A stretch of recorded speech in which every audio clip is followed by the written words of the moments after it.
Today we're looking at business exits and how you should prepare if you intend to sell your business. I'm joined by James Hunt, Principal of Everyman Advisory.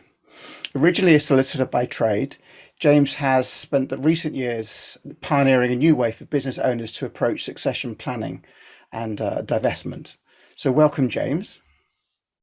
Lovely. Thank you for inviting me along, Alistair. So let's start. If you're planning to sell a business, where and when do you start? Right. Well, I think the classic answer is you want to start as you start the business. Now, I think the key challenge is to understand the landscape. So in my world, I talk about people crossing chasm 1 and crossing chasm 2.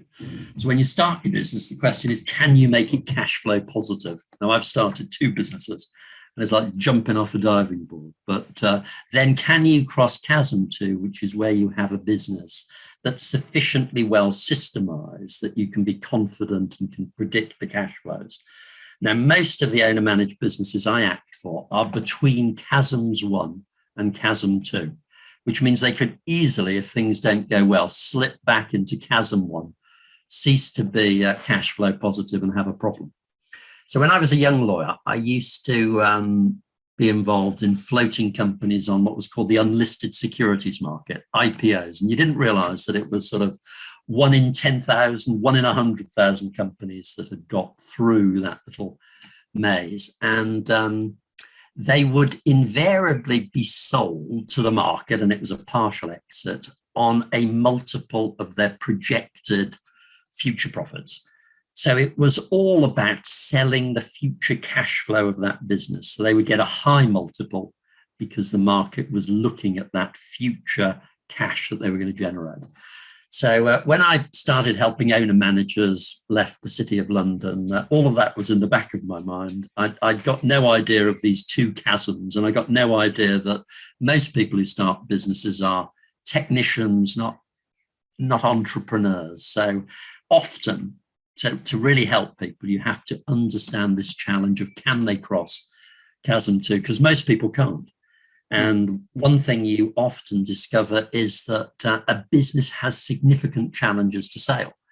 It may be over-dependent on a key customer, over-dependent on a key supplier, over-dependent on the owner himself, or over-dependent on members of the management team. So the pioneering approach I've adopted is to be practical very often, to understand the motivation of the individual. I always ask business owners, right, what's your magic number? The amount you'd like net of tax when you step away from control of your business. And you then have to work back, and you have to understand the situation on the ground. Who are the key people? And is it possible, perhaps, to sell the business, for the owner to sell the business to that management team if an appropriate legal structure is put in place? So one likes to be creative, and that could be an alternative to a trade sale. So that's the way I go about it. Okay. And you made a point there about management teams. Who is going to buy your business? Well, often, sadly, nobody. So the question is, how do you make your business saleable?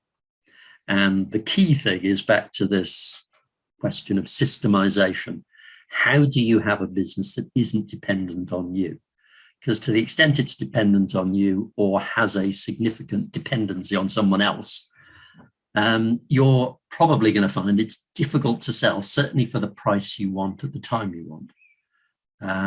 The other thing I think one has to recognize is it's not just your business and how it's doing. There's the market in which you're operating that might be changing dramatically. And then there's the general economy and the financial market. So getting your timing right so that all of these 3 levels line up is often a very significant challenge. Okay. And you mentioned about sort of calculations of profitability. Is that the best way of valuing a business? Well, at the end of the day, as the old saying goes, a business is only worth what someone's prepared to pay for it.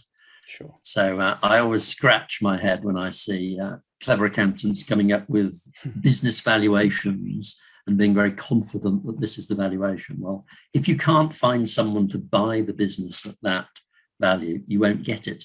So the only way to actually test what something is worth is to take it to market. But before you do so, of course, you want to be really well prepared. You want to have those steeply rising profits, if at all possible, and have a business that's very systemized and certainly not dependent on the owner. And that, I suppose that leads me on to our next question. How do you approach this if your business is currently underperforming? I guess the first thing is you have to work out why it's underperforming. Mm. Now, it might be you're operating in a dreadfully difficult market and you'd be best selling as quickly as possible for as little as possible and getting on and do something that's more rewarding. Or it may be there's some little aspects that need to be fixed. Perhaps you need someone like your good self, Alistair, to help them with a great marketing plan. So the first thing is to really understand what the problem is. If there is a problem, maybe there isn't, and how you can help unlock value if there's value to be unlocked. And I guess a final question, should you be thinking about, if you're making a decision to sell your business, should you be thinking about your customers or your suppliers and their opinions? Right. Well, you should certainly be thinking about them, but conferring with them, I think, can be very dangerous, particularly if you haven't got a very clear plan.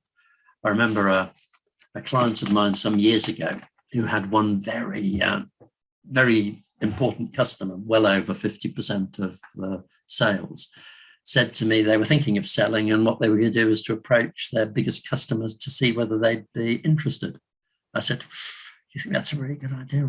I'm not sure I do, because they will then be given the opportunity to do their due diligence to work out exactly how much money you're making from their relationship, and they might say, tell you what, let's reduce our prices, shall we, going forward. So I think you've got to be very careful. I mean, often you have no choice but to tell the customers at an appropriate time. Sure. But timing's everything. You've got to be really confident you've got a deal, you know what you're going to do before you let the cat out of the bag. Brilliant.